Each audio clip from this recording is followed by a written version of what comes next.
とは言わなくちゃ帰り道夕暮れのバス。 Ülj le mellém, valamit mondok, szomjas vagy látom, egy üveg bort kibontok, figyelj. Lehet, hogy nem vagy gyenge, de ha a szívedbe száll a penge, attól nem érzed magad jobban. Ha a kocsitban bomba robban, tudom én, erős vagy persze, de ha a fejedben ott van a fejsze, vagy a fegyver csövébe nézel, ott már semmire nem mit nézel, és hiába vagy gazdag, ha az égiek leszavaznak, a kocka el van vetve, de meg a föld alá temetve, ott már hiába van ügyvéd, aki a törvényektől megvéd. Itt senki se golyóálló, itt csak szakadt a védőálló. A haláludás végén, a túlvilági tévén, majd rólad szólnak a hírek.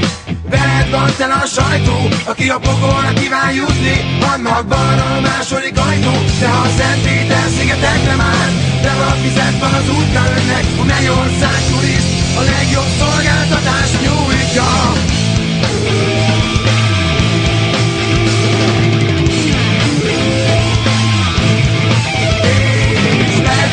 Vagy gyáva, és a végén te maradsz állva.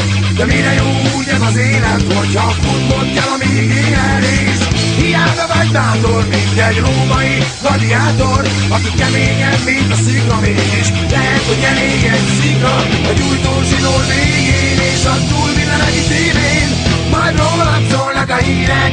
Veled van tele a sajtó, aki a pokolra kíván jutni, annak balra a második ajtó. De ha a Szent Péter szigetekre már